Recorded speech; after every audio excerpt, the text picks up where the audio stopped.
So, welcome to another virtual animation Discord class. I'm going to talk about VR storytelling today.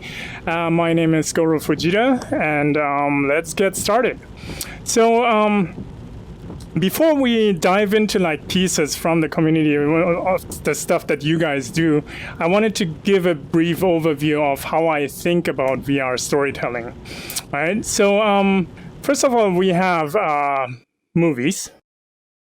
So movies are like a static frame, and the director can feed you the information that is filter the information that he wants the audience to know, right? So you have a static frame, and you can compose everything to frame, and basically it's super easy to digest.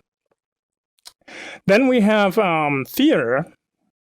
So in the theater, it's similar to movies, but you have the 3D stage, but still you have a static frame where you can really filter the information to the audience and also only show what's necessary. So this is also easy to digest. Then there's immersive theater. Right, so immersive theater is something like Sleep No More, where the audience becomes the camera and becomes part of the scene.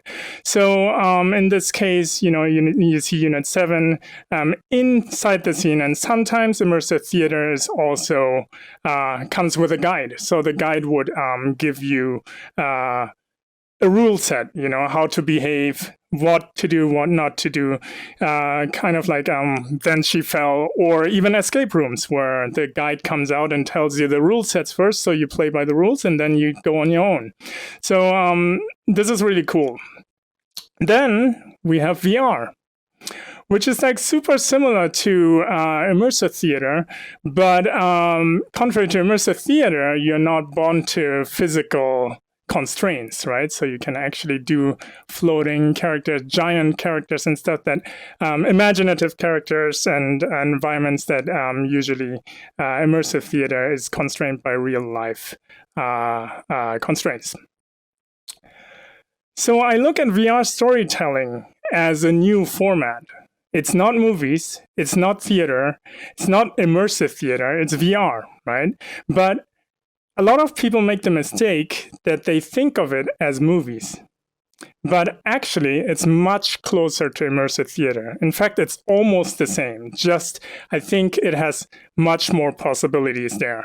So I think for us, it's really cool because we had the opportunity to define this new art form VR where there's no rules yet, right? And Danielle already found some rules. I found some rules. Studio Syro found some rules and recipes, like how to play around in this format. And I want to focus on these things, on the uniqueness of VR today by looking at your pieces. I'm going to start with going through Danielle's The Remedy. I'm going to start this. So Danielle created this full VR narrative entirely in Quill. It's a VR comic, and there we go. I'm going to turn off the sound. And basically, he created an immersive comic book, right? And basically the way it works is the moment you see this little play icon, you can go to the next scene and read through this comic. So this is a self-paced narrative. So I want to talk about linear narratives and self-paced narrative. This is an example for a self-paced narrative. And you see how he uses the speech bubbles and framing to guide the viewer. So guidance is super important in VR. So what Danielle is doing here is really clever, where he's using traditional framing, like, for example, what you use in movies, where he only feeds you the information you need to see, but then he basically puts frames around it or vignettes it, so there's nothing around you, right? Other than the most important stuff. So clever stuff like this, where you look at her first, he introduces you to the protagonist, and then there's this line, you follow the line, and it reveals the boy's face, right? So you go to the next scene. You read this, and then you see the weight. This little line guides you to this frame, and it's really well guided. And that's like super important for VR experiences because you have to almost over-explain not to lose the audience. So this is really cool too. So there's this doctor like leaving, and then everything is kind of static. You have the rain, and the only moving element is the coach over there. So you cannot help to look over there, and then he reveals the titles, right? So this is like really, really cool. So moving on. He always uses like this technique to really guide the user into the story. He only reveals stuff that you need to see at the moment, and then he reveals the next thing. Your eye goes over there. If you press play, then you see the next important information. And he's also using scale to guide the audience. Like in this case, it's like a point of view, but the scale is almost like real life scale.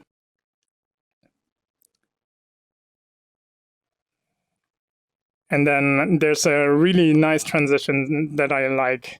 This is really cool too. Like, for example, like here the grandma is saying like, hey, it is dangerous, maybe we should pay for the remedy. And then the speech bubble goes over there. Don't worry, I'll be prepared. And then with the I'll be prepared, he's revealing all the weapons in the armory. This is like super clever. So you get the clue, oh, she's going to battle. That specific transition is probably the first time I got chills watching this. It was such a good transition. This one is also super cool. There's a volcano and boom, right? So then all of a sudden he immerses you into the actual scene. So here it's separate from like the panels. All of a sudden you are actually in an environment, right? And then here she's actually a little bit larger than life scale, which really helps you to understand her emotion. And you might not see it on screen, like feel the scale on screen, but in VR she's actually as tall as me right now, which is like really, really impactful, because if it was miniature, you wouldn't feel as much impact. And here too, like you're immersed in the environment, you can feel the volcano. This is a little bit more miniature scale, but the volcano is still pretty large. There's the smoke technique from Daniel, the old school technique. And then the next scene is really, really cool. So I was like, early on I thought you can't edit in VR. Edit is like, if you cut, it's jarring and stuff like that. Danielle found a way, however, where you don't even notice the cut. And that's the next scene. So she walks into this cave and guides your eye. And then she encounters the monster. And then the monster will then look up and watch what happens. So this is like a really cool scene. And the crazy thing is, he doesn't give you time to look away. So that's another key. If you edit, you have to make sure that you're in full control of the audience. You can't just edit whenever you want. You have to make sure that you don't give the audience time to look away. So when I watch this sequence, I actually think of looking left and right. But what he's doing is he's changing the angle for you, and you remember it as you were looking left and right, but actually you're just looking straight. So this is like super genius how he solved this. And then we have the establishing shot of the temple here, and see the life scale of the plans, which will give you really the feel of the actual location. And this is also one of my favorite scenes, where he starts actually shaking the environment, and everything crashes, and then the shaking actually might make you a little bit nauseous, but this is what you want the audience to feel, like the uneasiness of things, right? Because like she is in fear and she's about to fall into the lava and stuff like that. You feel the danger. Oh, the bad guy. He took the plant. And then the next scene, when she freaks out on him It's a really powerful scene here as well, where you're at life scale. She's actually, she's about life scale. And then you can really feel her emotion. And then the next scene is also like something that Daniel, I think, first came up with, is becoming the object that is moving through the scene. So she jumps, pulls the bow and shoots the arrow, and you become the arrow. So this is like super, super powerful. Like this is stuff that you wouldn't be able to convey in a movie narrative or in 2D because you don't have the feel, and you don't feel presence. So in this case, it's like really powerful because you almost feel the impact, because you feel the speed of the arrow, because you're flying with the arrow, right? And this is really cool too. Like I feel like I'm looking up, but I'm actually looking straight. Right, but when I remember the remedy, I always feel like I was looking around with my head. So he's doing the work for you, which is really, really clever. Same thing here. It looks like I'm looking down, but I remember what I see, right? So I remember it like as if I experienced it in a way that I looked around, up and down, up and down. So this is like one version of how you could do VR storytelling. Of course, like this is an unknown territory, so there's like so many things we can do.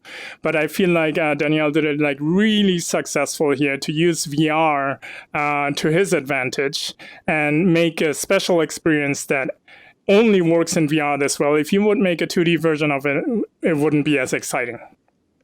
All right. So let's jump into the most recent section. So there's some cool stuff. So yesterday I actually did tried an experiment where I created this Fear of Heights piece, where this drone comes towards you first, and then you're like, hey, what the hell? What is this drone doing? And then it goes down, and then oh my god, there's a pool. So in VR, this actually looks super scary high. All right, so this is like a technique I use. Let me rewind. Basically, again, like same as Daniel, I have nothing interesting around, right? And naturally, people don't look down. So what I'm using here is, because there's no trees, nothing is there, I can ensure that people most likely look at the drone over there, right? And then I also make sure that the drone part, that it's moving, so it's interesting enough. You see like a red dot recording right here. Let me turn off the sound. And the important is that you don't wait too long, because if you wait too long, people will start like figuring things out, or they get bored, right? So you have to timing is like really important here in VR, that you don't wait too long, but you also don't do things too fast, right? So you don't miss it. But now, let me turn on the sound again. Then it goes down and you're like naturally following, and then you're like, whoa, you can reveal like this little surprise thing, and then you have like different spawn areas here where you can check things out. You can even ride the drone, right? And feel the height and become the drone perspective. Right, so those are like some extras, but it's always important to think about those things. If you make a 2D edit of this, and I did I did like a little cut, a trailer, but it doesn't even convey what it actually is as an experience. Another thing, next I want to show Tyler's Boo. This is like really, really cool. Tyler tends to do everything like world scale, and you're like in this room, and then you can look around first, and he's actually using the time to look around, and then you hear like, oh, there's a piano. It's something happening, right? Then this thing opens. Whoa.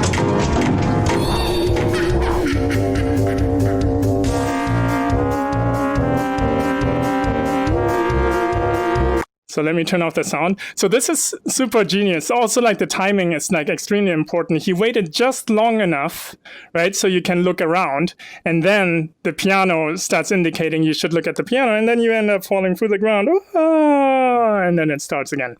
But it's really cool because he's using the first time, like the first portion, so you can just quickly get a grasp of the room, and then you start hearing the piano, right? So this is like really, really well done. And because it's world scale, it's actually super immersive. So next thing, like Baran has been like doing, I don't know, is it Baran? Are you here? I don't know if I'm pronouncing the name right. Yes, but, I am here. Okay. Here, bro. Yeah, Baran has been like super. You're from Turkey, right? Yes, I am from Turkey. Merhaba. Thank you. Yeah. So yeah, like I want to show his latest piece. It's really, really cool. So this is also 2D doesn't do it justice. Like if you're actually in VR, it's like super immersive and extremely nice. So I let the sound run for a bit.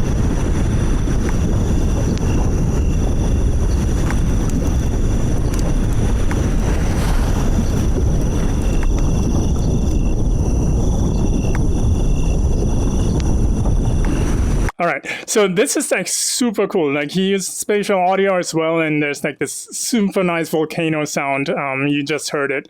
But what I like about this piece is like the atmosphere he was able to create. Like you really feel the ginormous mountain in the background, and he's using especially like the world scale spawn area, this one, where I'm like at scale with those moss creatures. It's really like scary and overwhelming.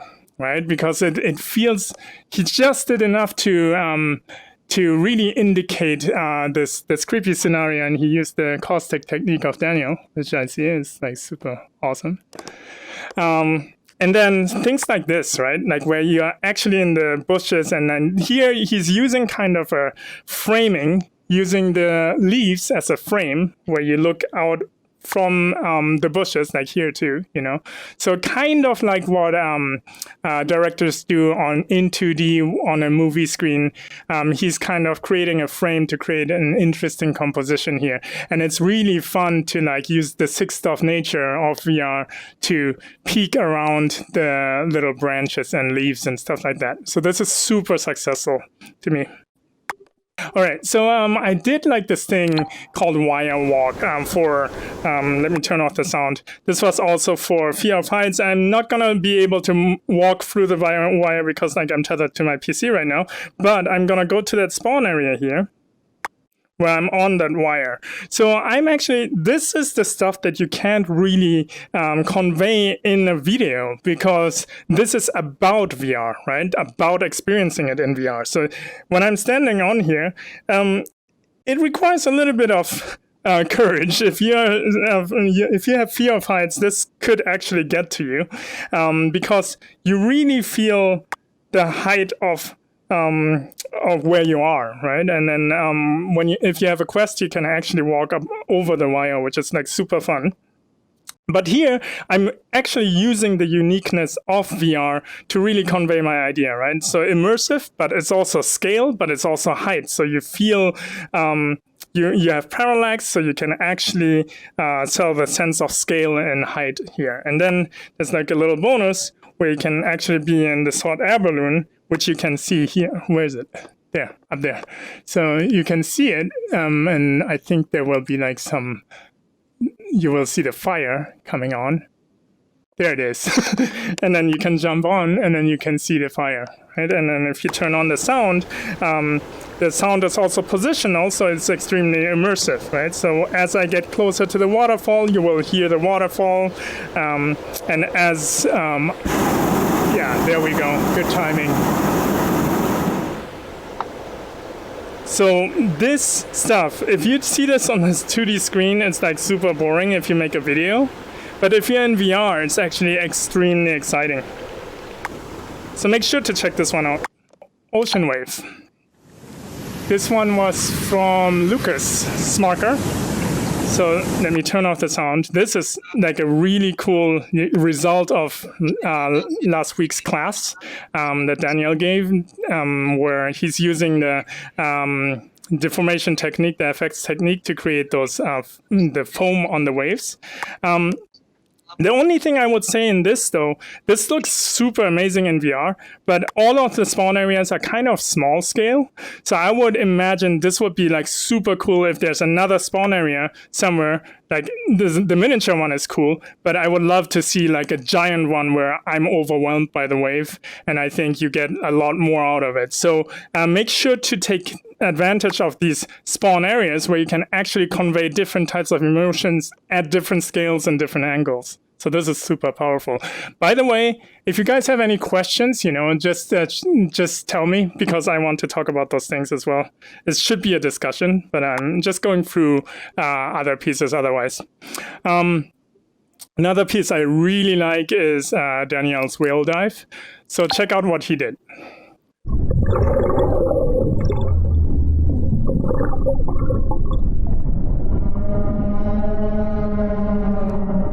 So he's using basically the same technique, evolved technique, what he did in Remedy, where he basically introduces you to the main character, right? So let me pause it here.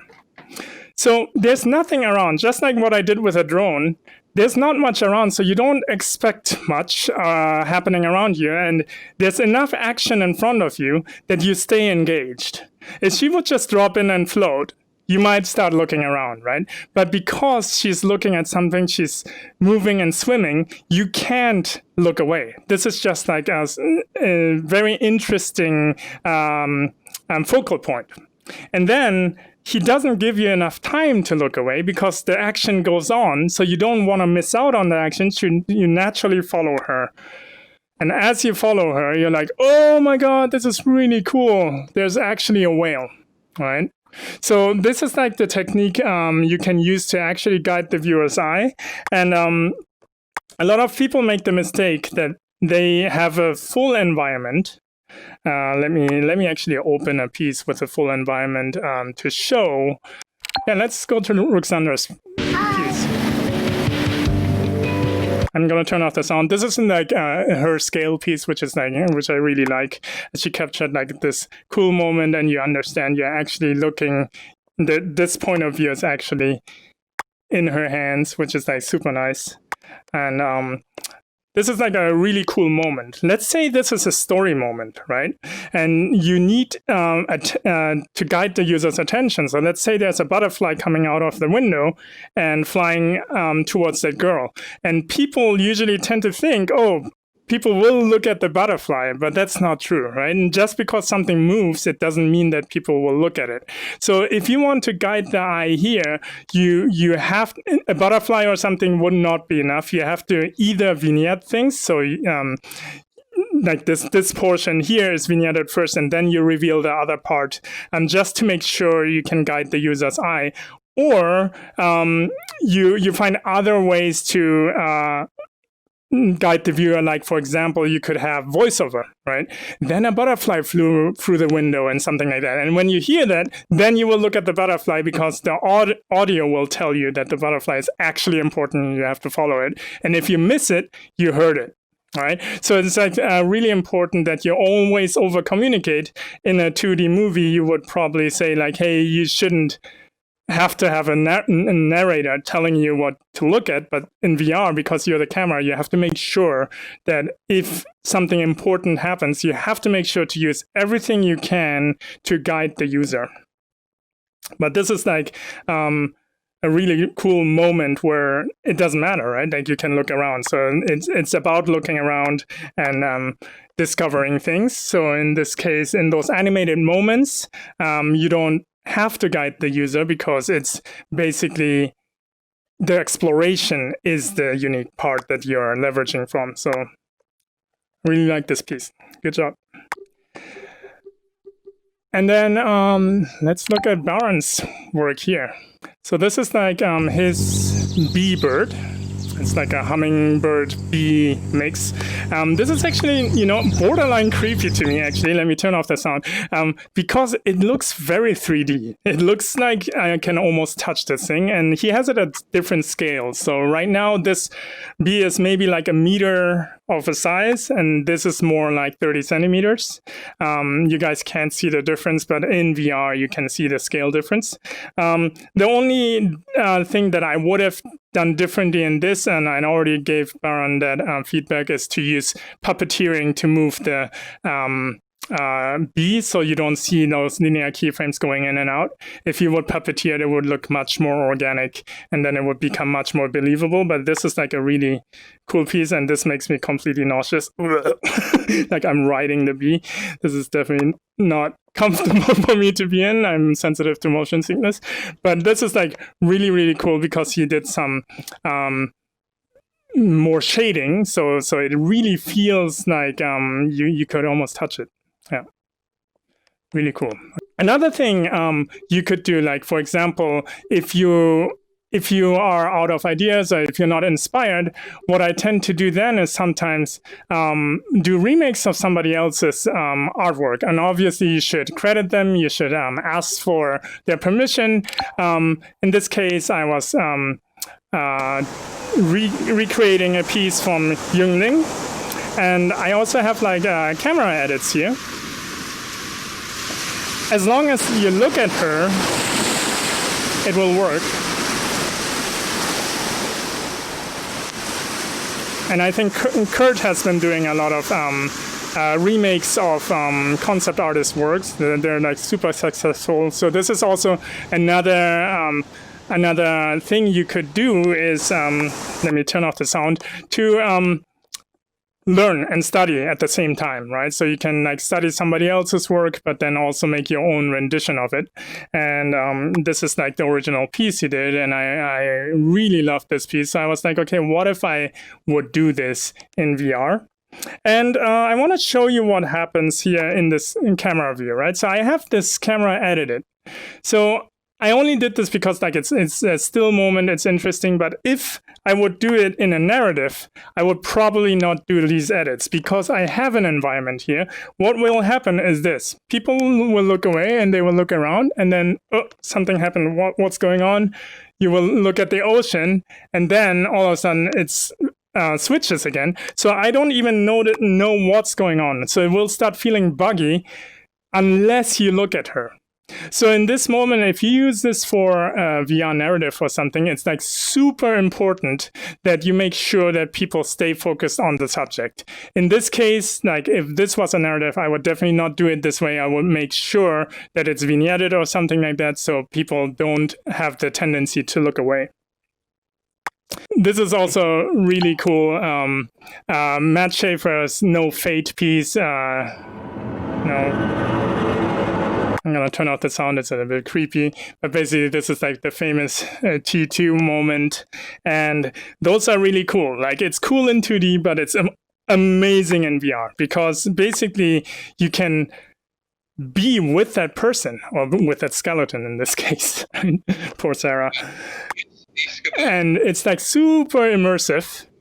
And this is the stuff where he's like recreating a moment, but you can re-experience it differently. You can actually be inside the scene. So that's like super, super cool. Another piece from Ruxandra I wanted to show is her Weather Guardian, which is like really cool too, because like who doesn't want to be in a magic spell, right? Maybe there's people, but I like it. But what she did here in this, I let it run first.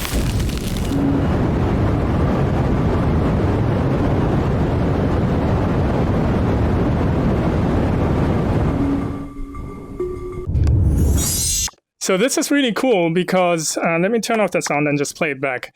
But when I saw it for the first time, you know, like when she starts doing this spell, it's actually, I held my breath for a split second. I was, whoa, what's going to happen? Because it's so immersive. It's life scale too. So she's like a world scale, and this is a world scale scenario. And you're actually inside that spell, and you can actually feel this wind, which is like super, super cool, which you cannot do in 2D. Right? And then she has like those different viewpoints, spawn areas, which show a more contextual, gives you a contextual point of view where it's not as immersive, but it's cool to see as a miniature because then it almost looks like a dollhouse scenario. And then you have the view from this, from the temple, which is also really cool. But definitely the most powerful one is the first one where you're actually standing in front of her and you can actually feel the spell happening around you. And this is the stuff that you won't be able to convey in a 2D scenario. Cool. Let's go to the next. Conan. So this is another piece on Daniel, and I wanted to show this because this is like real toon shading at its finest, right?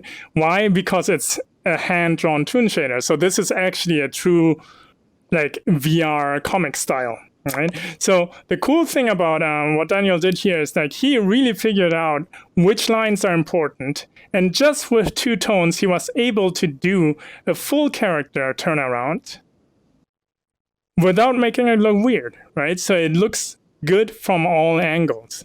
So, you know, like in a toon shader, usually lines go in and out, and that makes it look like metallic or kind of weird.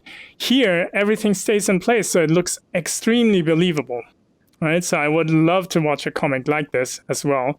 And at the same time, it's volumetric. Even if it's just 2 tones, you can really see through the lines, it reveals the volume. Right, so this is like super successful, and this is what I see like future 2-tone VR comics could be like. Even if you get close and move around, like this is all negative space here, but it's just the right lines at the right place, and it just makes it read perfectly.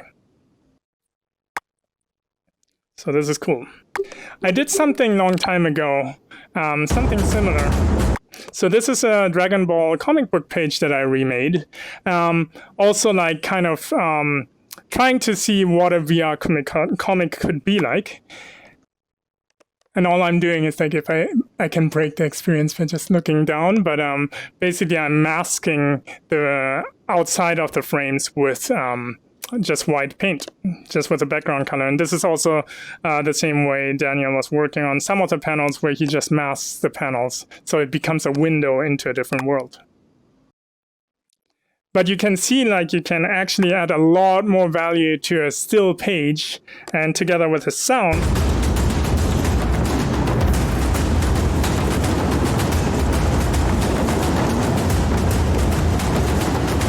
it becomes super immersive. And here, again, just with two tones, you can actually create quite a bit of volume. All right, what's the next one? Yes, I wanted to show what's Edward. Edward Madojemu, I think. Are you here, Edward? Maybe not. But I really like this piece. Same idea, right? You open a portal into a world. Imagine like a children's book like this, you know. It's the same principle that Daniel was using in The Remedy, but it creates like interest. It's like a window into another world. So he did the same thing where he masked the exterior with just white paint with a background color, and stuff is sticking out. It's really cool. The only thing I would love here is another point of view where I can go closer to them. That would be nice. But super successful. Like I would like to watch like a children's book like this. And you know, like I encourage you guys to either write the things down that I'm showing or just go through the most recent section and really watch those things in VR. Because a lot of people might look at stuff in virtual animation and stuff like that and, you know, call it a day. But really, to see these things in 6th VR, it's a truly different experience. And there's like so much cool stuff in the gallery. So make sure to hop in and just take some time to look at all those stuff, because the 2D really doesn't give even 20% of what it actually is. I can really attest to that too, because I, for the first time, actually caught up yesterday on all the pieces, and it took a bit, but it was really, really cool to see just all the stuff actually there. Right. It's super fun, right? Like it's like extremely engaging. It's like way more 3D than you think, you know? And yeah, like I'm always like super stoked to see those things. So let me see what's up next. Okay, so one thing I wanted to show you guys also is my mirror world piece. So basically, a lot of times, you know, I talked about guidance earlier. You know, this is kind of the preparation room. Like if you have done an escape room or something, people will tell you the rule sets, right? So here I am in a preparation room telling you, press continue, which is this button here, to toggle worlds. That's all you need to know. So you continue, and you're in this world, and then this thing is blinking, and I'm like, what does he mean to toggle worlds? Boom. And all of a sudden I'm in the underworld, right? Ooh, scary, right? And then I press again, boom, it switches back. So this is stuff you cannot convey in 2D. Again, I do a 2D trailer, people say like, oh, this is so cool. But if you're actually in VR, like, you might get goosebumps because it's something you don't expect and you feel so immersed. This is also world scale. And if you press, boom, and together with the sound,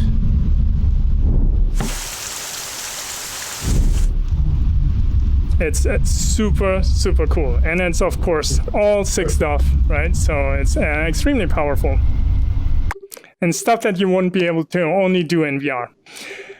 And a piece that really gave me the chills is Gianpaolo Gonzalez is Bloody Mary. So the reason is like I looked at it and I'm like, oh, this is like, he always does those super detailed stuff. And I'm like, oh, this is so cool. And I'm looking into the mirror and then, you know, like I'm looking around. Woo.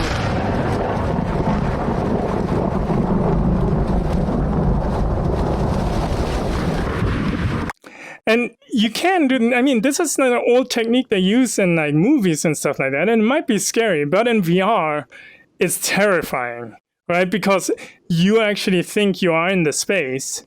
And it was funny because he has this introductory title screen. And when I changed the spawner, in that moment she popped up and I was like just like jumping, right? Because I was like, whoa, what just happened? And this is like super cool that you can do stuff like that, you know, tell stories with a simple, like old school technique transformed into a new language, right? So this is like super successful. I think the next one is Zero Gravity by Daniel. Yeah, so here, Daniel is like becoming a master of VR storytelling. So I wanted to show you guys. You guys might have seen it, but let me pause it here. So this is his Zero Gravity piece, right? And look, I'm gonna just play it back and look what he's doing by in terms of guiding the viewer. Right. So remember what I said about keep things interesting. Don't give people time to look around too much if there's like stuff that you don't want them to see, and make sure you guide them throughout that you don't get the fear of missing out and stuff. And you guys, you can just stay engaged on the scene. So I'm gonna play it back.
So here again, he's using, I'm gonna go through it without sound. He's using all of the things I talked about, right? So he slowly zooms out and introduces that there's gravity failure. Then you see the rift, you can't help to look at the rift, right? And he has like interesting elements, just enough to keep you engaged. And I think little people will actually look to the back, right? Because there's enough stuff in your flush sim, and all of a sudden you see this guy, and he reveals the story over this this period of time, using also the music as a guidance for editing. Where the music changes, he's also changing the scene. And that's something you can do too, where you sync it together with audio, where you can really make sure that the audience is always very well guided. And as usual, he doesn't have much around. So there's not much else to look at than the thing that he wants you to look at, right? So this is like really, really cool.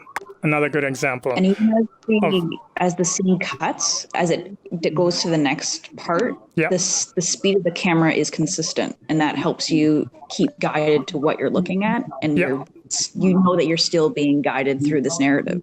Absolutely. Here, another thing, piece from Tyler. Tyler's zero gravity piece. What he's doing here is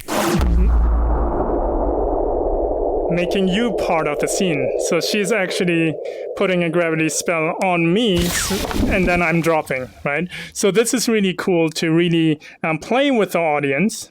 It's going to start again, and I'm going to turn off the sound. Basically, here he's making the audience part of the narrative, right? Where she's actually putting a spell on you. So this is like super successful as well. And it works surprisingly well, where it actually feels like she's, like putting that spell on me. I wish I could float up like that, but it is the closest to floating that you can experience, I guess. It's really, really cool. All right, let's see. This one. So I won't be able to watch it many times, but this is like a piece, Boy Runs His Swords by Dan Cripps. It's really, really cool. So this is like what a VR action shot could look like, right?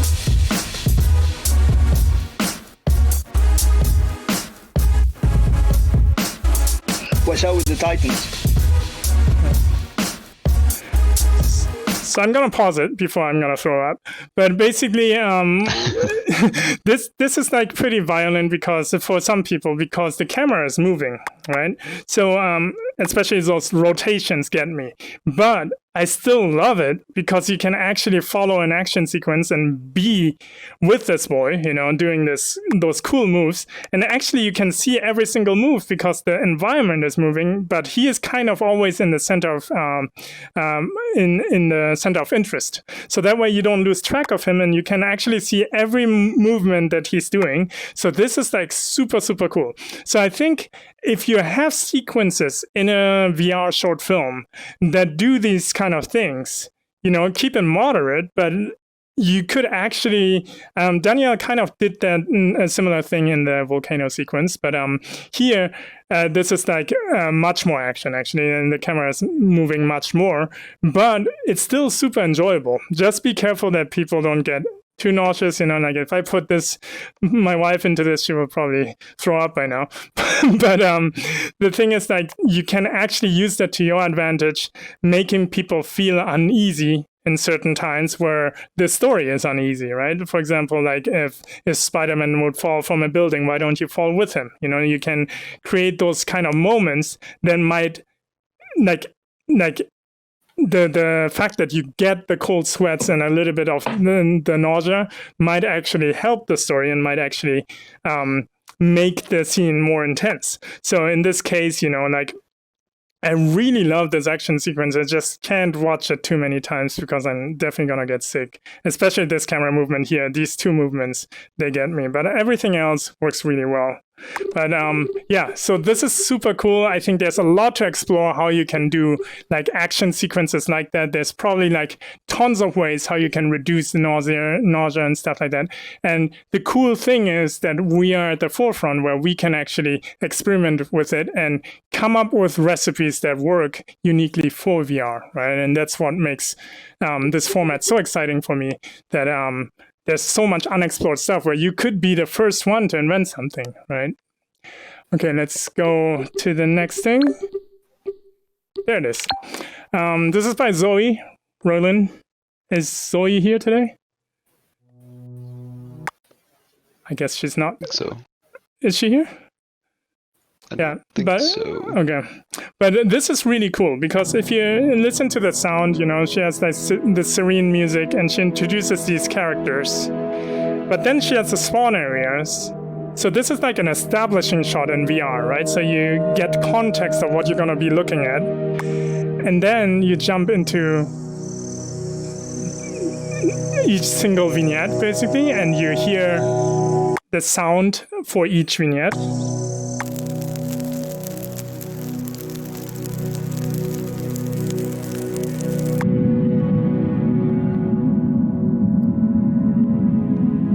And each vignette really gives you a different feel. So this is something, it's a still, but it's something you won't be able to convey in 2D, right? On a 2D screen. Because like once you jump into these are actually live scale. And she has like this beautiful flow in her strokes. Definitely really, really skilled artist. I love her stuff. I love all her stuff. And she's also thinking outside of the box with VR storytelling. If you haven't seen her short film, My Grandfather Still Sees Genshin, make sure to check that one out. It's really, really cool. Okay, so let's see. Tyler's Chonky Cat Bakery. A really cool one. So again, Tyler does a lot of things world scale. What I liked about that is it's like really immersive, right? And you have like those cool, delicious bakeries that you can just grab and eat. I wish. Here's like a little menu. Would have been cool if you actually have information here, Tyler. Yeah. But this is like really cool. Like what I did here is like I sat on the chair for a while, just chilling out, and hanging out in this environment. Just a very lovely piece. But I really like world scale environments a lot because you can relate to the space differently than it's a miniature. Okay, so let's see. So this is really cool too. So this is the Chonky Cat Resort by Samia Khalaf. What I like is, like, again, I'm going to turn off the sound here. So this is the preparation room, right? She explains you the rules, what you can do. Press continue to check out the map first, then continue to click and continue again to visit all the locations. And then you have this floating ticket here with the unlimited entry, right? So she gives you an establishing shot, sets up the rules. Then you hit continue, boom, and you're in this map. Yeah, I'm going to turn off the sound because it's too loud. But basically, you see the map here. What I wished here to see is like the description of each section you are going to visit. And then you go into each section where you have like different types of sounds, right? So this is like the cotton chamber.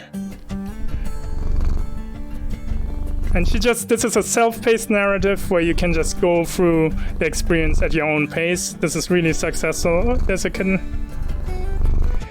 And then I go to the spa. Excellent.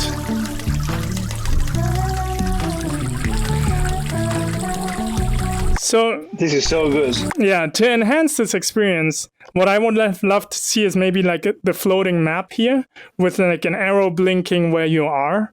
That gives more narrative on like how you're moving through the experience. I think that would be really cool because then it gives you like more spatial information on how you're going through that park. Maybe like a red line or something. That would be really cool, I think.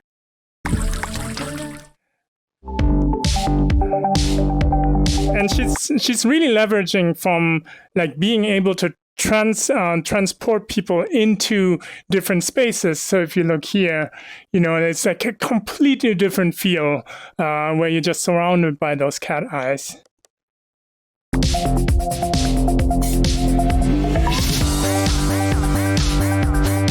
Nice music choice.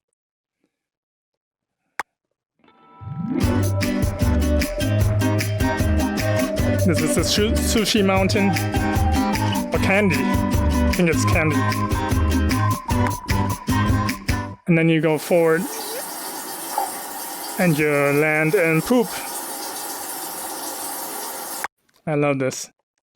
Now you need like VR smell vision, right? Then you go further, and then she's finishing with more rules, right? Since you have unlimited access, ticket, feel free to go back to the start by pressing rewind. So this is like really cool because then you can rewind and you're back at the beginning, right? So this is a really successfully designed VR experience. Yeah, I want to show Stefano. Stefano, are you here? Bagnoli? He's usually here, but probably not today. But night at the library. He's lurking. Okay. There he is, I see him. Okay, maybe his microphone is not working or something. But this is Stefano's night at the library. Really lovely Goro. piece. Hey, hi, Goro, everyone. Stefano. Yeah. So this is like a really cool piece he did. So again, just like Samia, he's setting up the rule sets. Instruction, press continue to start, press continue to continue next scene. That's all you need to know. So you press continue and you get this establishing shot, and he gives you time to check it out, right? And once you feel ready, you hit continue.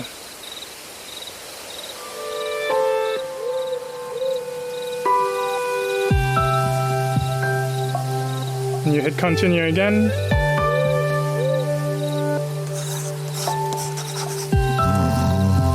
And then stuff starts happening. You hit continue again. And now he fell asleep. And it's blinking again.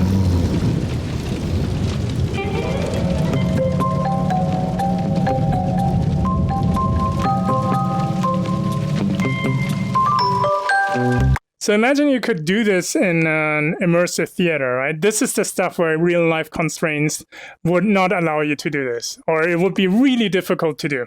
Well, some people might say like, oh, you can bring out the books on strings and do this, but can you do this? Now I'm flying on the book. So now this is a whole new perspective. I feel the height, I'm flying with the books, I'm flying through the books. So this is what I meant with like, you can just defy real life constraints. You're not bound to gravity, you're not bound to real life problems anymore. You can actually use this to your own advantage, right? So this is really cool. The only thing, I think, Stefano, I already gave you the feedback, but is it starting again? Yeah. So basically, make sure that when you do stuff like this, make sure that the camera movements and stuff are motivated. For example, for this is a little bit nauseating because it has rotation in it, and you have an environment where you fly through. But for example, this move to me is not really motivated, so I think you have to be careful on like, do I do a blink cut, or how do I transition to the next scene? Like for example, this cut, because you also stay at world scale. I think it didn't rewind correctly, but because you stay at world scale, it feels a little bit unmotivated, where you feel like, oh, why did the camera move this way? So make sure that if you design in VR that each camera move or edit also has a specific reason why you need to do this, right? But super successful piece. I like it. Good job, Stefano. Thanks. And then let's see. Where's the, I might have missed a piece here. Yeah, there's this piece, my wasabi piece. So this is really cool. I like this piece because there's a point of view version here. This is basically my finger.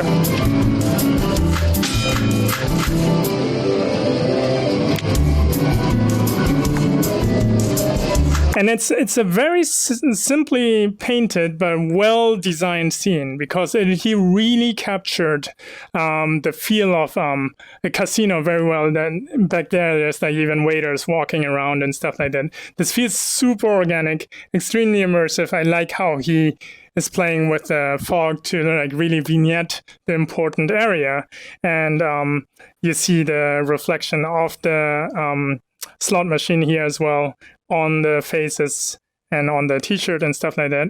I like this piece because it's also world scale, and it really reminds me of those Vegas casinos when you walk in. He really captured that feel very well. Same again, you won't be able to translate that into 2D. So make sure to check this one out. It's really cool. Yeah, there's one thing from Harj. I think that's how you pronounce his name. Harj Bains. Are you here, Harj? I guess not. Let's see. Where is it? Here. I think the piece is called Robinson Blossoms. So this is really pretty. So this is like similar to what Baran did earlier with a bee bird. It's very well lit and shaded. Like this is like very well painted, so it feels extremely 3D. So I urge you guys to check this out because it really feels like you can touch it, you know? It's really, really cool. Like that's the thing, when you spend time on like coloring and shading, you can actually like achieve like a crazy type of realism where it really feels like it's right in front of you. So in this case, Harj, I would love to see more, like you could have gotten more out of it by getting more spawn areas in there where you can maybe be the size of a bird or maybe be closer to one of those blossoms and stuff like that. So, but overall a fantastic piece, and really like check this out in VR because again, 2D doesn't give it justice at all. It's really cool. It feels like those birds would almost react to you when you touch them, right? So it's really, really cool. One thing I wanted to show you guys is my Mother's Day piece that I did, where I used like an endless pan to tell a story. So here, basically, we're following a duck family, right? And then I wanted to, my idea was I wanted to transition to scenes to show how they go through life, the hardships they go through life, and different times of life. So I was trying to figure out a way to transition between two scenes. And what I saw is like in Soda Island, Studio Syro did like, I think it was Dan Franke, who did like this really cool wipe cut where rocks come into your face and all of a sudden you're like in the air. And I leveraged from that idea and I was like, okay, what if I use like trees or rocks and stuff to cut? And initially, like I had like this rock in my face where I use it kind of like a mask. But when I showed it to my wife, I'm like super VR immune now, so when I go through geometry, I don't feel weird. But my wife was like, oh, I don't like going through rocks and stuff like that. So I changed everything to interesting vignettes. So here, again, timing is important, right? I put interesting vignettes in front of you, but because the camera is moving constantly, you know that you will only have a certain amount of time to figure out what's happening. So that way I keep people engaged. Basically, I look at the bugs here, and then we're in the next scene. So obviously, you guys, you want to see like, hey, Goro, how did you do the edit? So of course, I'm aware that you guys will do this, right? Oh, okay, so he's revealing a scene here, and so he's using the birds, but then he does this, boom, right? But people that don't have a clue of VR, they will never look to the left because there's enough stuff to focus on. So right now there's like those little chicks running and then you see like, oh, there's a cat. But I have to understand what's going on and boom, now the scene has changed, right? So this is stuff you can do to really guide the user and don't give enough time for the audience to look away from the subject, right? So same thing here. It's like, oh, there's frogs. I hear the frogs and I'm like, oh, this is so cool. And boom. Next scene, you're here. And here I'm using the world scale nature of it to really create suspense, right? You see those cars and you just hope the cars don't like run them over and you're like, oh, you're like basically hoping for them to make it through. I was even scared. I knew that I set the keyframes so they don't run over the chicks, but still every time I was like, oh no, you know, like this is kind of uneasy feeling. So it's interesting how you can fool yourself into those things. Same thing here. Okay, they're reading the books. This is cool. Oh, now they're in the storm, right? So you can do like those little tricks to really do traditional wipe cut techniques, but make it VR native, right? And then here there's like this mole dead, and then oh, she's turning off the lights. Oh, this is cool. But then also it turned into nighttime. And then we have the message here to our mothers. So this is another thing where this doesn't work quite as it works as a 2D movie, but in VR it's much more valuable because you actually feel like the environment is changing around you. And this is like one technique I wanted to show you guys. Let's see. Yeah, I want to show you another technique that I came up with on a piece, Just a Chair. So here I'm using animated spawn areas. animated to music.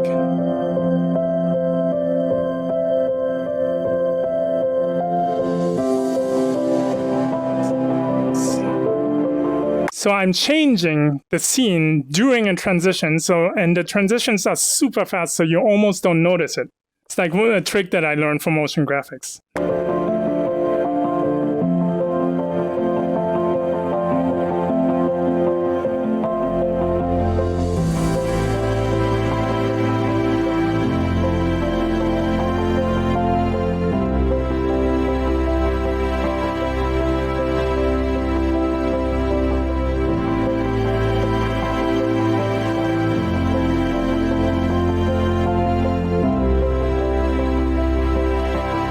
So this is like a way you can, instead of editing, you can wipe, right? And sometimes those wipes work really well because you maintain the context of where you're going, but it's fast enough that it actually doesn't make you nauseous. And you can use the transition to fade in something quickly so you don't even notice the transition. So another cool trick that works for VR narratives really well. All right, let's see. Oh yeah.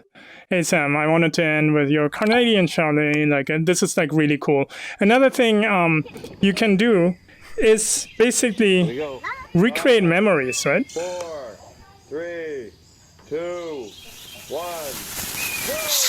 So she wrote like an essay here in the description, but basically this is the background of what it is. This is like a real life recording, right, Sam? If you can elaborate a little bit on what this is. So basically, I went through a bunch of home videos that I had, and I basically found every piece of audio that was either mine or my brother's, and I compiled it in Premiere to make like a short audio clip. That's super cool. My grandparents. So yeah, so this is like stuff you can do, and this the magic of VR is basically you can recreate moments like this, right, in your own artistic style, and really like make a memory that is spatial, right? For example, if you go to, let's go to my working from home piece. This is actually pretty funny. I'm gonna watch this. Welcome. My name is 125. You are about to experience the Battle Station 56. Sounds cool, right? Don't get too excited, it's just Goro's home office. This is a world-scale experience, so it is recommended that you stand up, but if you prefer to rest on your lazy butt, that's fine with me too. When you enter the room, Goro will be working in VR, but if you rather not see him, I implemented a button for you to make him disappear. Simply hit continue to hide that motherfucker. Enjoy.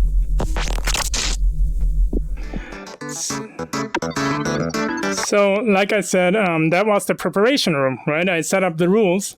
So to hide myself, simply hit continue. You hit continue, and there I disappear, and the headset goes back on my hook, right? So, another thing similar to what Sam did, like I basically recreated my home office here. It's pretty accurate to scale. I created a ruler with quill strokes and measured everything and made sure everything is has the correct measurements. And I can actually match this room to my current office and walk through it with a quest and find everything in its place, which is like pretty awesome. But the reason I'm bringing this up is like, imagine I moved to a different place, like 20 years from now, I might be living somewhere else, maybe in a different country, right? But I could always come back to my office and feel what it was like, right? Like my Tron bathroom, right? This is accurate to real life. You know, I don't have a real bathroom. It's like, holodeck. But you can actually see all the toys I used to have and feel the room the way it was at some time and freeze time. And it's so much more valuable than having photos because you can actually be in there again. So I look forward to the day, maybe 30 years from now, to go back into VR and sit in my office and I'm like, hey, you know, like when I was young, I was working with these devices, you know, and I can, like, let's say I have kids or something, and when they're teenagers, I can tell them like, hey, I used to use these headsets, or I had this Wacom tablet, and and who knows where technology brings us. But those are like really cool things you can do in VR, where you can freeze real environments and paint them and design them in your own style. So with that, we're like at time. I think we're a little bit over, but let's see if you guys have some questions. I'm just gonna sit in my office chair and start discussing with you guys. Have you uploaded your moment from time that you did? I wish. It has 14 million polygons. Yeah. So you guys hear me okay? Yep. No, I just wanted to say Goro was super interesting. And now that you're showing your room, your piece, I just wanted to add to the storytelling that you can get by designing the environment. Like you design your room and you add all these toys and this frame on the wall, and each piece and each object tells a little bit of a story of who lives in that apartment, who is, what kind of person is the person that owns that little room, and there's a lot of interesting things that you can do just by designing a cool environment that tells a story and inviting for the audience. Absolutely. Everything. To look around and to discover little bits of the story. Everything is about storytelling, well, right? Yeah.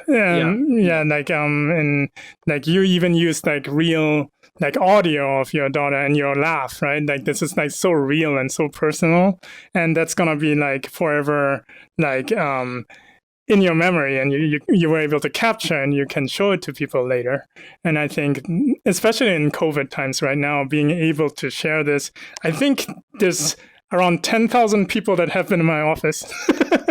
It's pretty. Yeah, I know, right? It's pretty interesting to think that, right? That actually people visited my office as it is currently, and it's pretty mind blowing that you can do stuff like that. This is Discord, by the way. This is us. Virtual animation. But just like what Danielle just said, like what you see up there, for example, that image exists, and this is like when actually when I had my accident, and when I lost the tip of the first joint of my left index finger in a bike accident, and those are the greeting cards that basically my coworkers sent me, and that's up there, So not everybody knows, but for me, it's like an important piece that tells a story, right? Then those are my Ashley Wood figurines over here. This is another gunbuster model that I built that my wife's cousin gifted me from Taiwan. And then it's like all those types of stories that you can find. Yeah, absolutely. And here, I have to be careful because I'm actually like in my real office, and I'm like getting super confused right now. What's real walls and what's not, but I have to try. So this is like my little photo booth box. If you look inside, you can actually see like a crochet piece that my wife did. So that's cute. There's like little Easter eggs that you can find. There's like Henry, obviously. I wish I had a Henry figurine. I don't. And then this guy is from, I'm running into real life things because I'm thinking like I'm in my real office. It's like so dumb, but it's so immersive. So let me see if I can get to my 3D printer. Ouch. Okay. So that robot is from Last Oasis, from a piece I did for, I think, Sam, you saw it at CTN, but I wasn't able to release it yet. I don't know how to release it. I'm still figuring that out. But there's a lot of little stories. Like this is like a little Tommy toy that I had for years, since I was 6 years old, I think. So every little single piece. This is a medium crew gift I modeled a long time ago. Maybe like 5 years ago.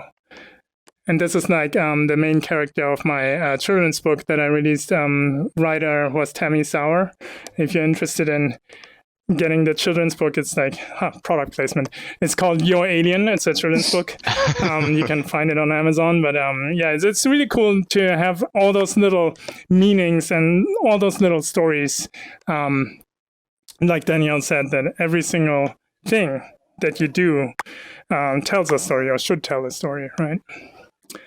Well, one thing like that I found with when I actually showed my Chalet piece to my grandma, and she'd never tried VR, and so you can show her like photos of the house, but like when I put her into VR and I put her in different spawn points, and at one point there was a spawn point near a bird feeder, and one of the things she loved doing was feeding the birds, and so that was one thing that she picked out at. But like if you saw it in a photo, it's such a small thing in a photo that you wouldn't necessarily look at it. Totally.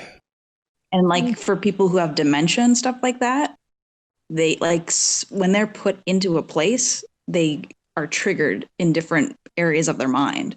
That's what I was completely fascinated about. Absolutely, yeah, because you can actually change the space around them and really focus on the things that matter, right? Like you're right, like in a photo, it's it's a blessing in disguise, right? Like basically, like for directors, it's good because they can feed you the information you need to see, but you might miss little details. But if you're actually in a VR space, in a spatial environment, then you start remembering, like if it's a memory, you start remembering where things were, and if it's accurate to what it was, you instantly start triggering different types of emotions. And oh, this thing used to be behind me, and then you would look back, right? Because you know that. And then if it's there, it's like an instant gratification that you actually, remember things correctly and stuff like that. It's definitely interesting. Like, there's so much stuff that we haven't figured out yet in this format that that's what excites me. And that's also like in this VR community, like I want you guys to focus on those things, like what can you bring to this medium? Because I think being able to be the first one, and I think like for example that arrow shot in the Remedy, Daniel was the first one to do that. I believe, right? I haven't seen it before. And, like 20 years from now, when VR narratives and VR entertainment is mainstream, and maybe there's Netflix VR or something, then you can be the one sitting on the porch and, smoking your pipe and saying like, oh, like this is what I did back then, right? So I think that's like I will super definitely cool. do that. Exactly. I'll have a huge belly. Yeah. Yeah, sit on the porch and said, know that arrow shot? I did that. Yeah, for example, what I'm of like COVID. Yeah, what I'm how we can't go to different places and stuff. Totally.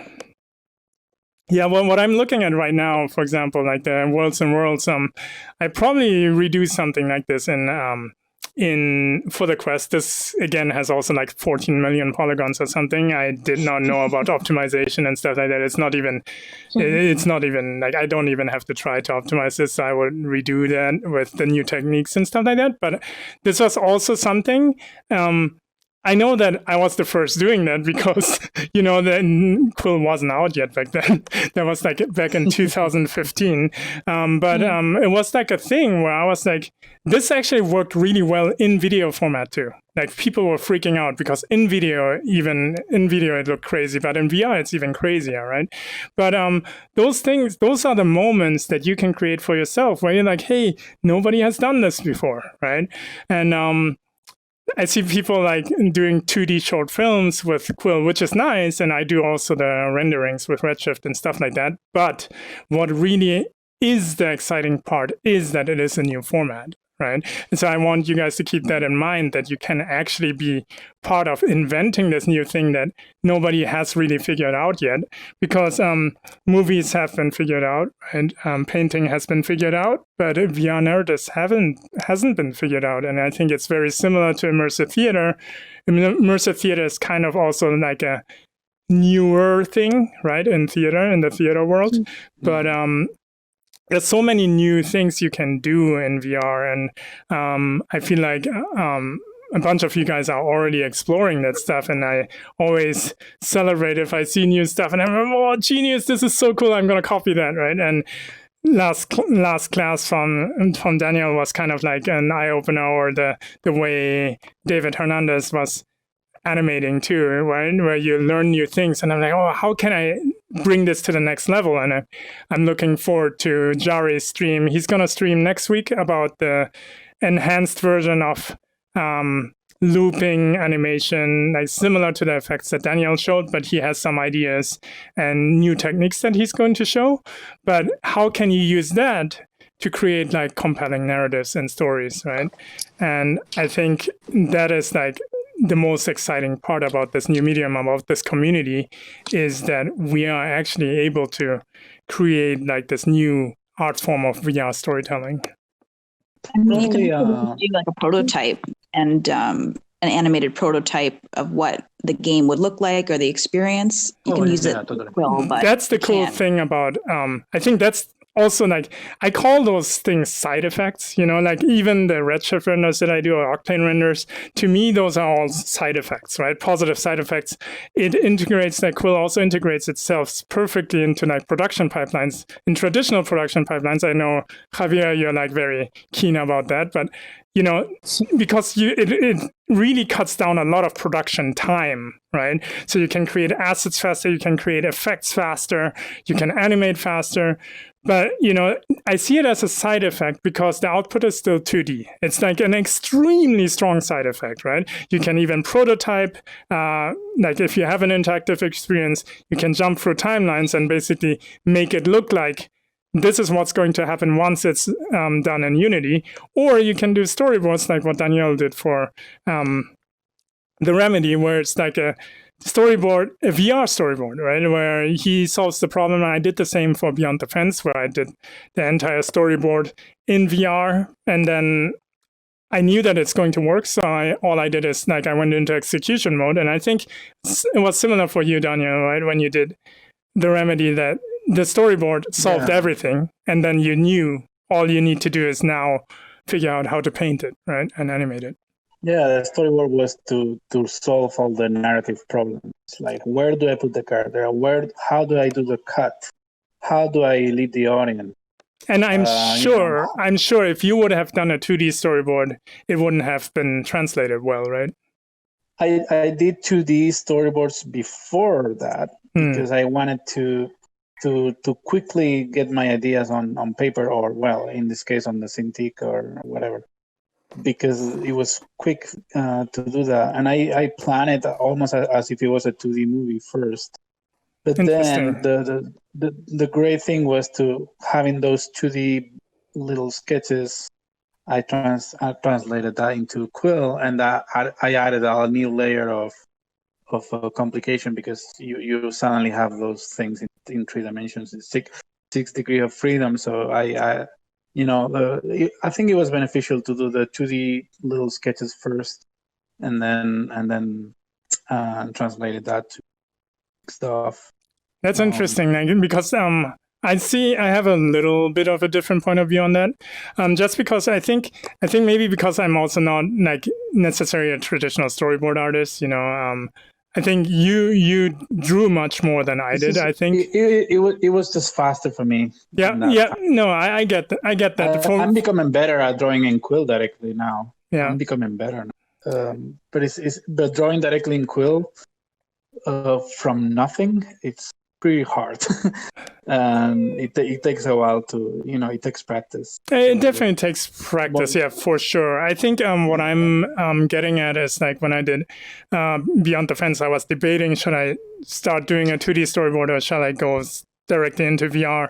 And there was like certain things like scale and presence that I couldn't solve in 2D. So it was almost like blocking my way to think. And the way when I was in VR was actually liberating for me. Oh, I know exactly what I'm dealing with, you know.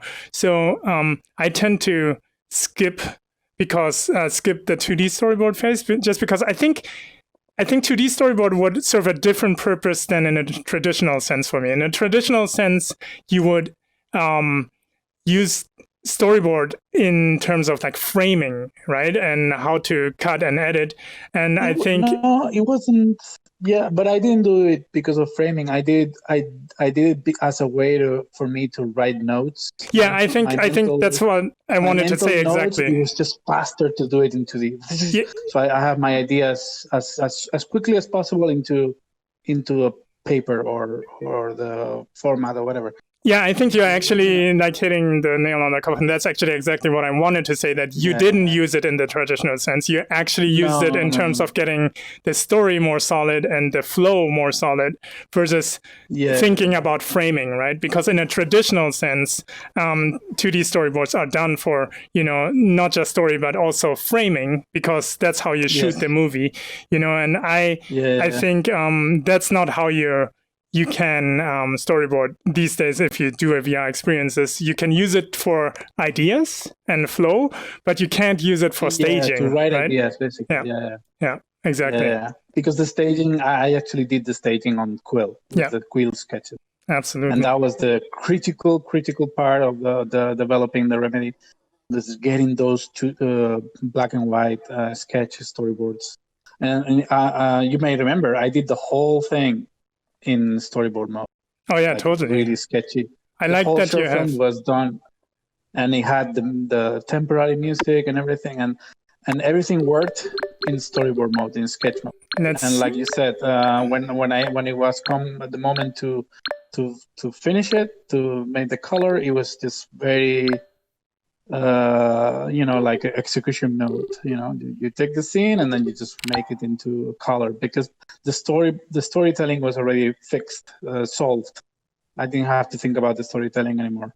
I was thinking about just how can I model this? How can I color this? I had a different part of my brain working in that time. Yeah, I mean, if you look at the scene right now that I'm showing, the final thing is exactly the same. Right? Yeah. Like it's basically exactly like this. Yeah, the whole remedy I did like this. So very quick sketches, a little bit of color inside of the sketches, so they have occlusion. Yeah. And just really thinking about layout, composition, size, all these things, trying to solve the problems of storytelling first before moving into all the modeling and crazy animation and all that stuff, Yeah. And just mostly just to figure out if it works, because most of the stuff that I was trying to do was like, I don't know if this is going to work. I don't know if it's going to be comfortable to watch or you can follow it or not. But then you do it. This scene to my wife, the escape scene. Yeah. I wanted her to experience, and she followed it. You just naturally follow the characters, and you want to see what the character what's gonna happen to the character. Yeah. So it was a successful test, and once it works in rough mode, I know it's gonna work on the final mode. So it's kind of a relief, once you see things working in the rough sketchy mode. Yeah, and then the cool thing is you have all the information you need, and then you know that it's going to work, right? So yeah. So yeah, this is like, maybe to close this off, let's look at Multiverse Bakery. If you haven't seen it, you definitely have to see it, by Studio Syro, Soda Island, the Multiverse Bakery.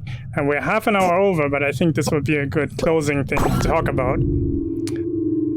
And they really did a good job using the spatial sixth of nature of VR to their advantage.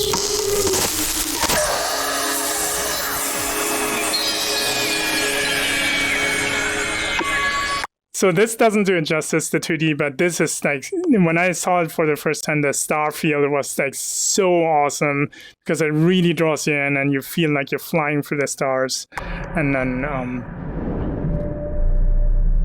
so same thing again, there's not like much detail around in the environment, only where you need to see the important information.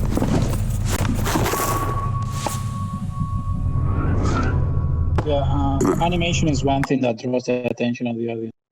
If nothing is animated and suddenly one character is animated, the audience is gonna naturally follow that character. Yeah. It's also timing though, right? Like it has to be always like engaging, right? So in Soda Island, what Soda Island does is they don't give you much time to like get it, like you basically don't get bored. Like and something is always happening, and then like it's really cool how they tell the story. It's almost like a crazy music video, the way to look at it is.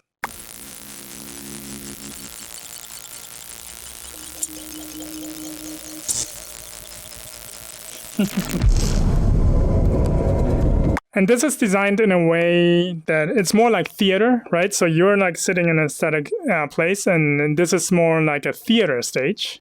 That's how they treated it, So the moments where animated spawn areas come in is like transitions like this. This is really hard to do in theater. This transition is so cool. Yeah.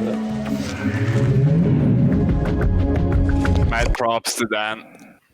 Yeah, you don't even know what's happening, right? Like it's really, really cool. Like you're like, oh, how did they do that? And then next thing is happening, and I love this. The little acorn beaver, love this.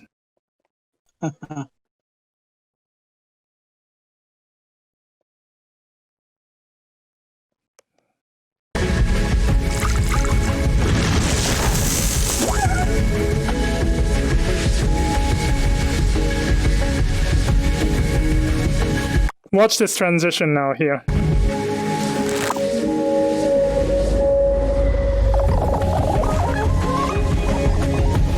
The next transition. My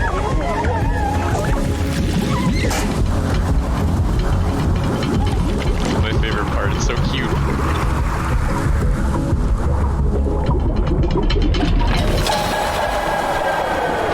Watch this. Boom. This is where I got the idea from for Tour Mothers. The rocks float up, and then all of a sudden you're in the sky, and you don't notice. And all these transitions are like VR native transitions. It's really cool. The reflection becomes the actual character, right? It's a really cool moment.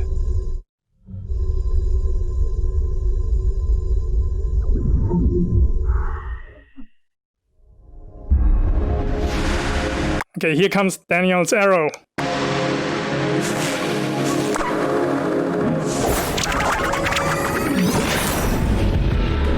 Same thing, right? So it's really, really cool. Yeah, I just got goosebumps from this moment again. It's just so cool. I remember the day they released it, they basically had like a little party in the Quill and Chill chat, and they were geeking out about that specific shot so much. Yeah. That was really cool. So this is another mind-blowing transition, the next one for me. The page peel in VR. Watch. I try to stop when it happens. There's a pie.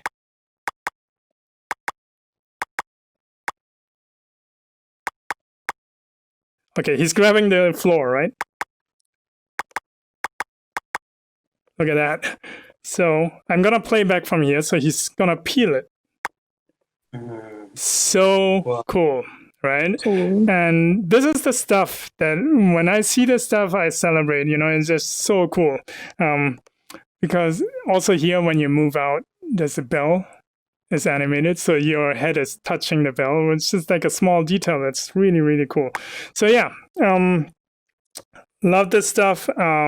It's really cool. I'm just gonna hop into another scene for us to talk, but just wanted to show you guys different ways to create transitions in VR that are like really, really powerful, right? And yeah, maybe we can close off with. I already tried to close off once, but maybe we can try to close off with this piece. Also, Anchor, like this is one of my personal favorites that I created because it really feels like you're floating in the water, and you will see like this giant whale coming from the left, and just encourage you guys to spend some time in here. There's like multiple spawn areas as well.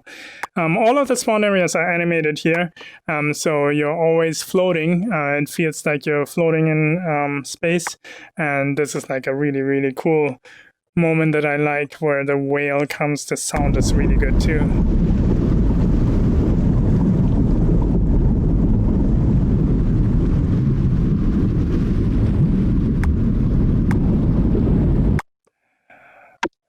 Yeah. Any more questions? How you doing? good. But I think this was a cool session. Maybe we can do something similar. Like I was thinking about, maybe Studio Syro could do like a class about a breakdown of Solar Island or something like that.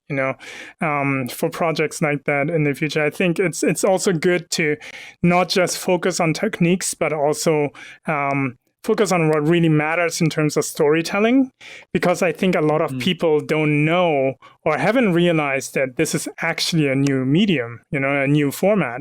And I think it's really important for people to know. And I feel like there's a lot of traction right now in the community, people posting stuff.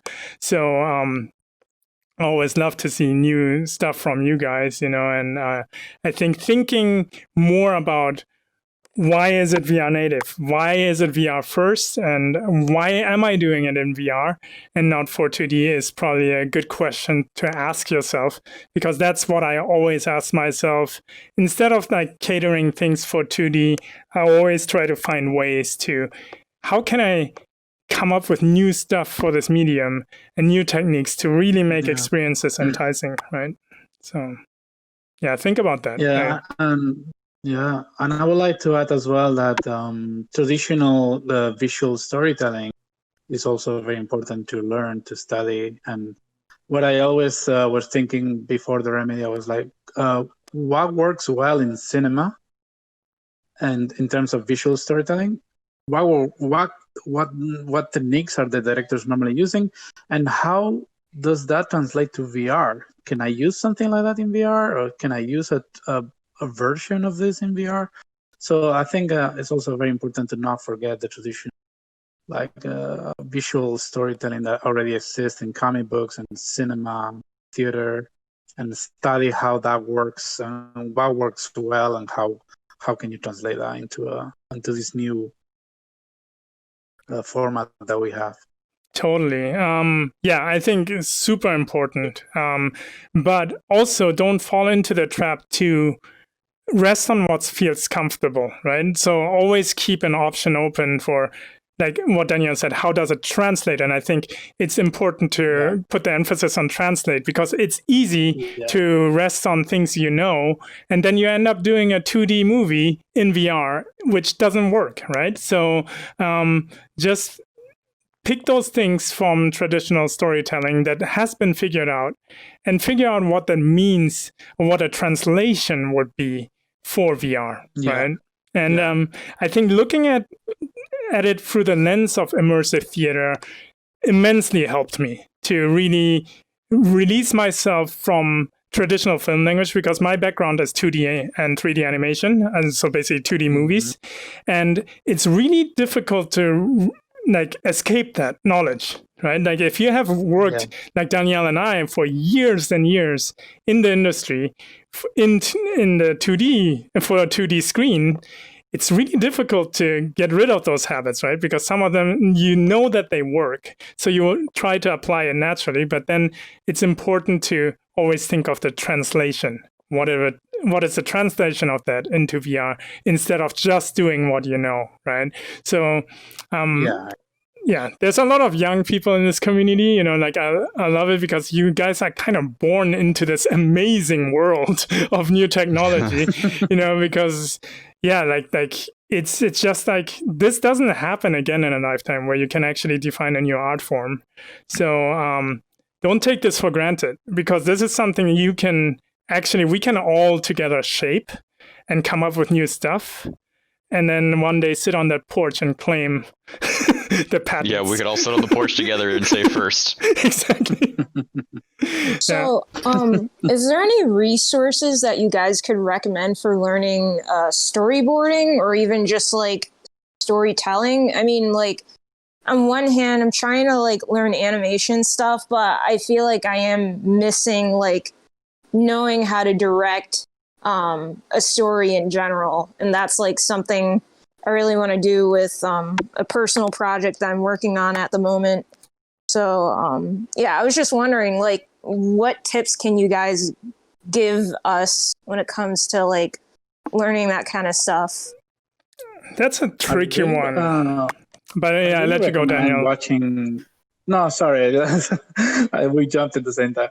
Yeah, I really recommend like them. There are books, visual narratives for cinema, and I think I would recommend reading those, and also just watching a lot of movies, but not all the movies. Like not all the directors are very visual. I think there's a couple of movie directors that are very good at visual narrative storytelling.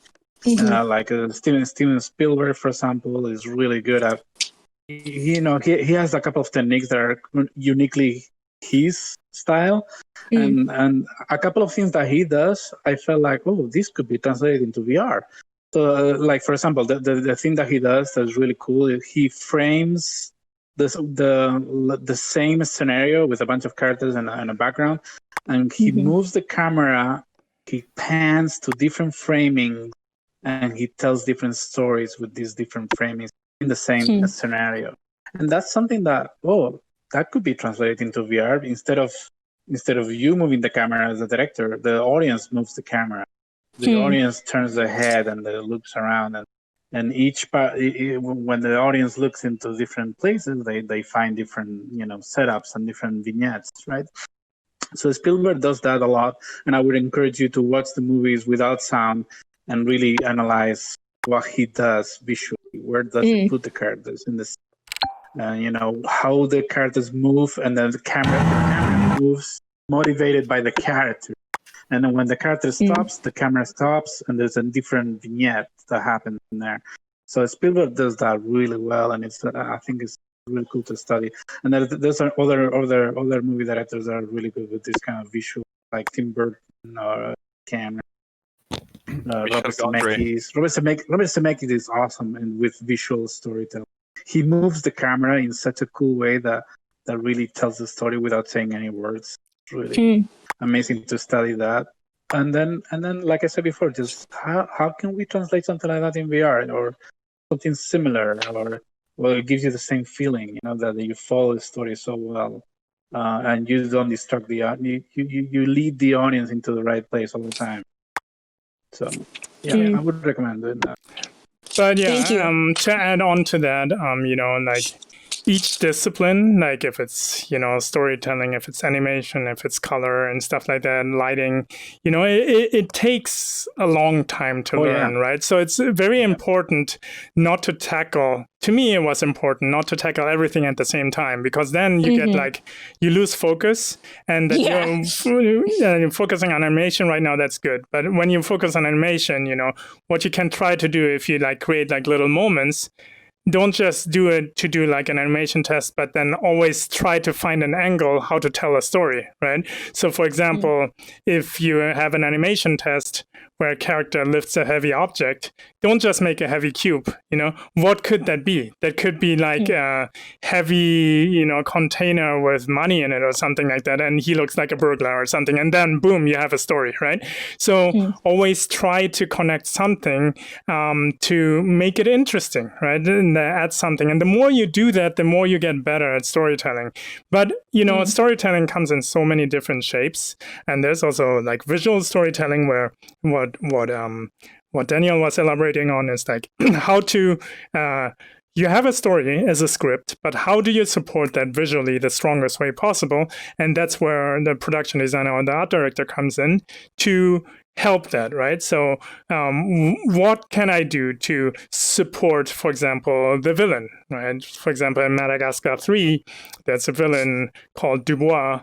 And if you watch the movie, it's deliberate that whenever Dubois is in the scene, the lighting changes almost more towards film noir.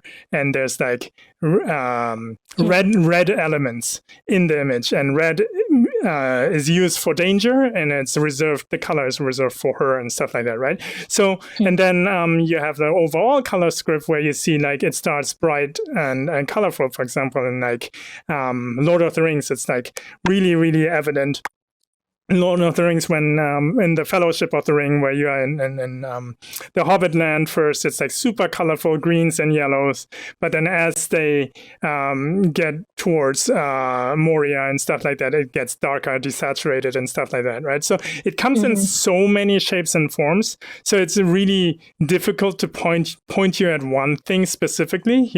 It's more about being aware and focusing your learning to specific things. Like if I want to learn animation, I do animation, but see how I can fiddle in some story in there. But if I focus on story, right, like I maybe don't focus too much on the visual design yet, then you focus on the script writing first, maybe take some writing classes or something like that. But then if you mastered the writing, then you're like, okay, how can I make the story stronger visually? And so, like it's a lifetime of learning.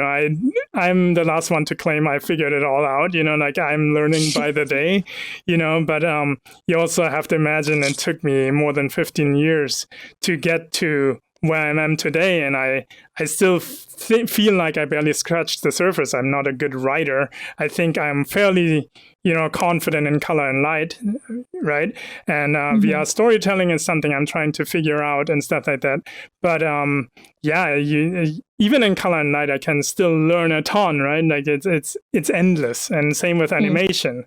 Like every time you animate something new, you have to look at reference and relearn things. And I'm sure that like even today, Daniel might get some tasks where he's like, first, holy shit, how do I do this? And then you just figure it out, look at reference, and then you come up with a workflow. And it's the same, when it always happens. That fear of failing never goes away, and it shouldn't, right? Because that way you learn, and without failure, you won't be able to learn. So that stuff, even with seasoned artists, always exists. Like when I was at DreamWorks, I worked with a veteran artist, and I had to design this penguins habitat for penguins of Madagascar. And I was like so lost. I'm like, I don't know where to start. And then I asked him, where do you bring the ideas? Where do you look for ideas? And he was like, okay, so it's the way I approach it. Become a penguin. So be them, right? Like be in Antarctica, and if you're bored, what would you create there? Would you create a slide using the snow? Would you create like holes in the ice to go fishing and stuff like that? And like all of a sudden, once you're in that scenario, once you put yourself in there, then like what if you would live there? Right? Like, what would you do? Then you can come up with those cool ideas, and then, you can make pull parallels with like, okay, when I was a kid, what did I play with? Okay, it's Legos. What will be Legos in Antarctica?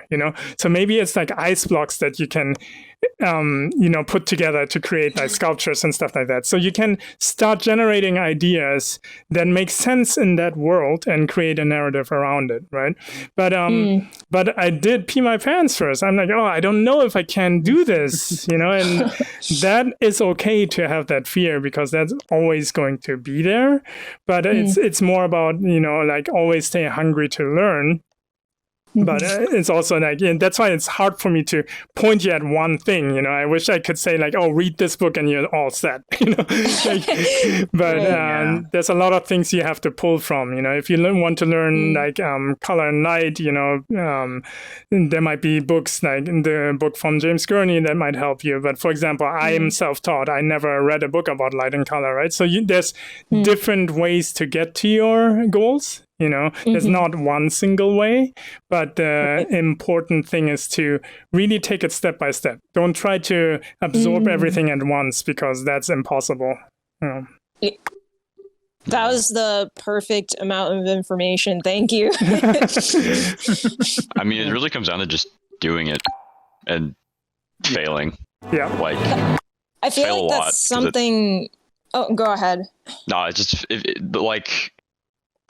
I think that's just how I finally like started getting into Quill Boars. The first time I ever did it, I went, this is a funny game where I can play Pictionary with my friends. And then I sat down one day, I'm like, how do I do something with it? And I just goofed up a lot. And the first thing I ever uploaded was like this squid thing that used a bunch of transparent strokes to try to shade it, and it was really blech. And but I finally was like, all right, we're just gonna do it. And I like the more mistakes you make, like the more you learn from them. Mm-hmm. So it's just try it. If it doesn't work, figure out why. Try it again.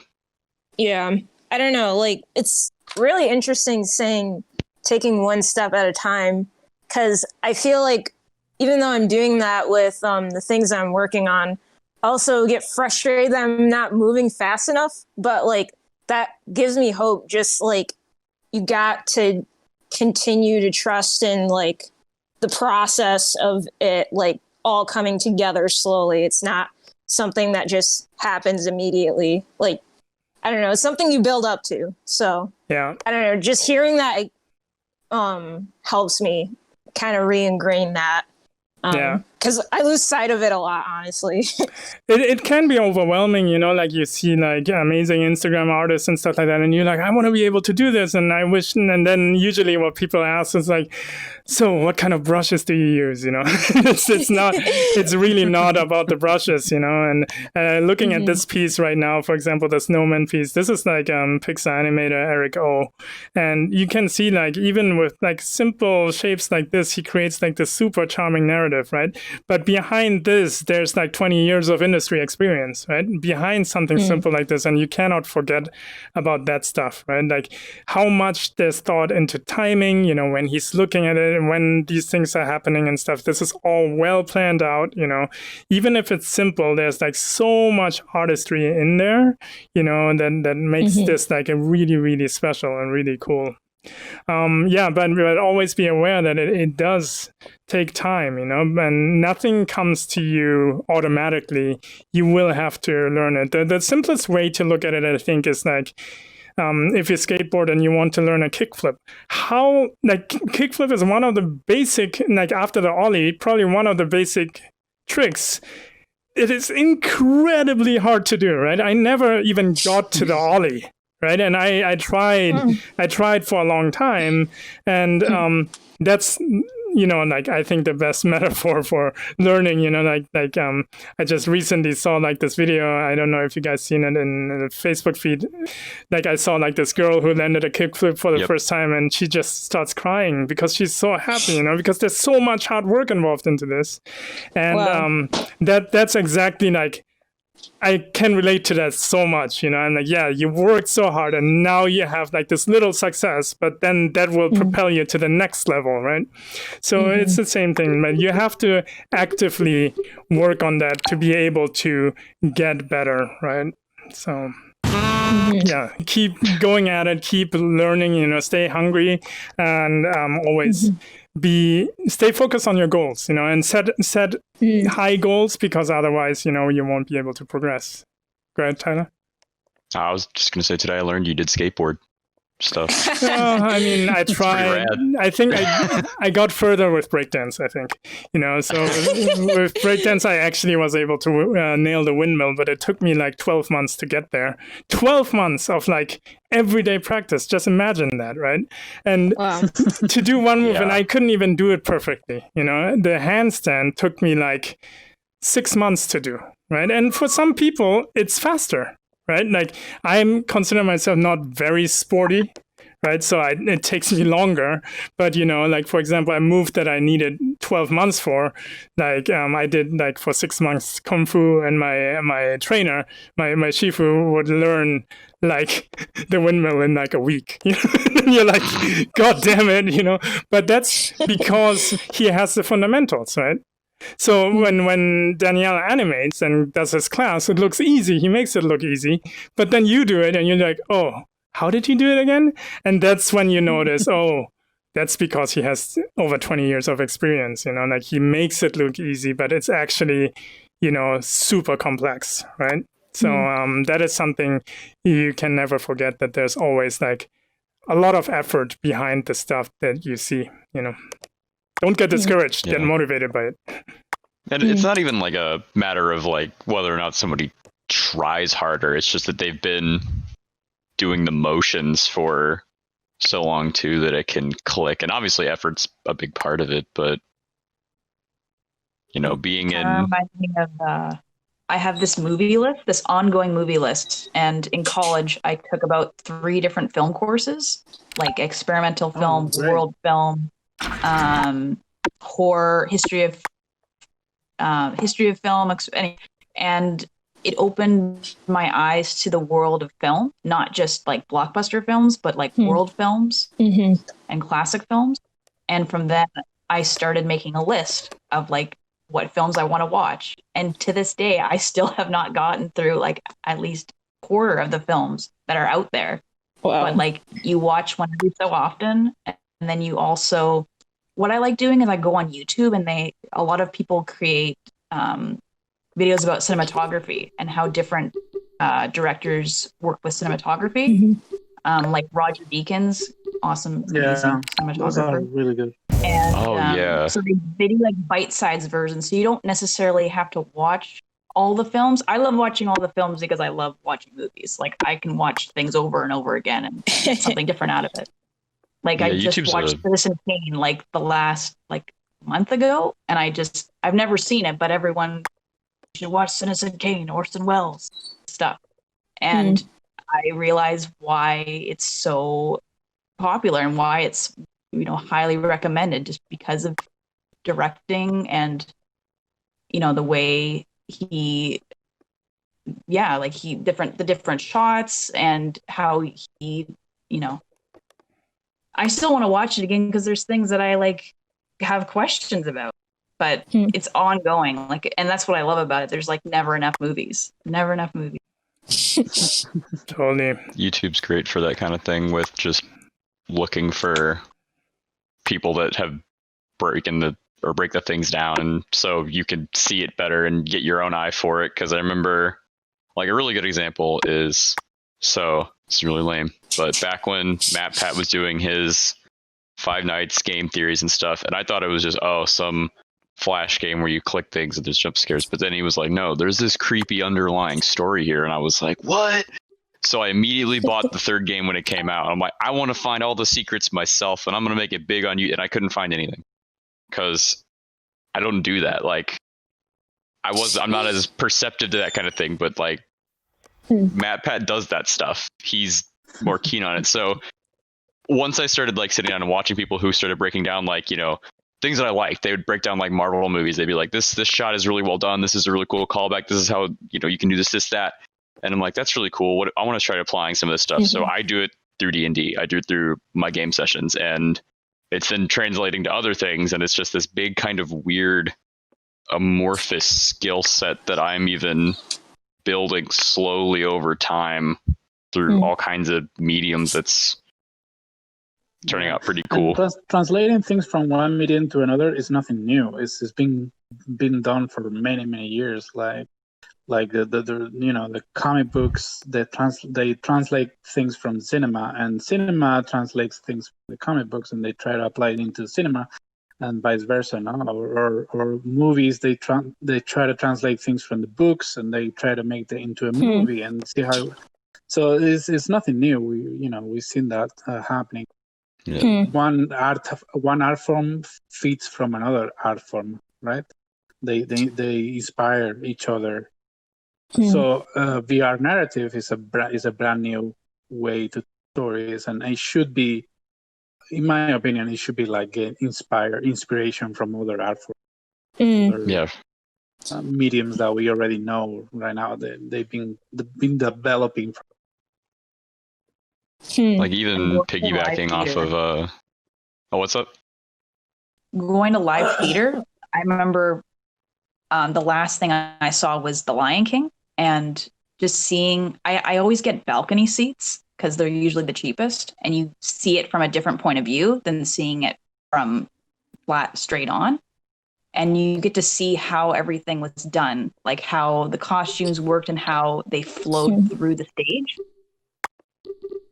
Things like that help inspire for these kind of virtual narratives as well. For me, it's like I'm a very deep listener of music. So like when I listen to certain artists' songs, it sounds so full. It almost sounds like I'm watching a movie, but auditorily. It's really strange feeling. But like I really want to be able to make something with music somehow.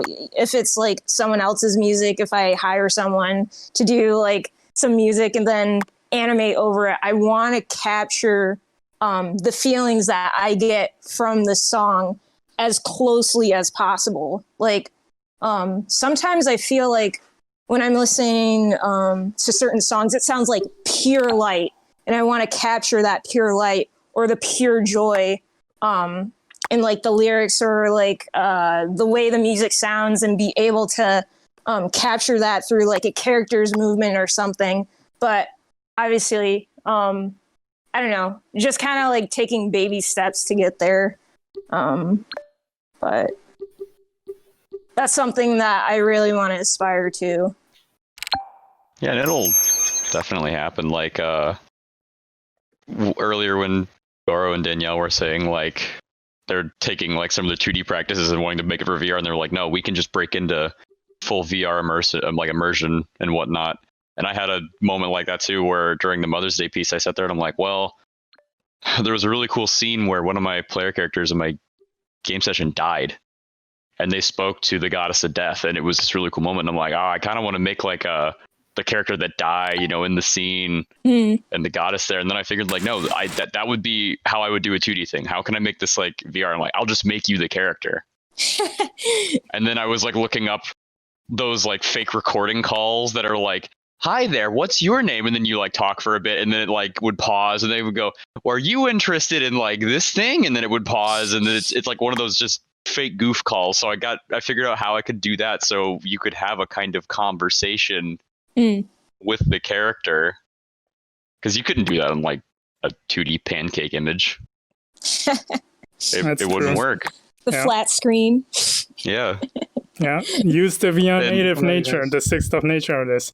I think we have to wrap it. We are at 2 hours right now. Yeah, I think it's a good moment to wrap it. I have to. I didn't even know you're still recording. Yeah, I have to. Yeah, I'm still recording. I think this is all like super valuable information. So I think this is going to be our longest stream so far. But I'm going to put it a full 2 hours up. Thanks for the participation. I hope this was helpful, and we can do something similar to mix up techniques with more like insights on storytelling and stuff like that. Maybe making offs and stuff as well in the future. But next week we have Jari showing some, is it Jari or Yari? I don't know how to pronounce the name, but how he's going to work with similar techniques that Danielle showed last week. So thanks for tuning in, and see you next time.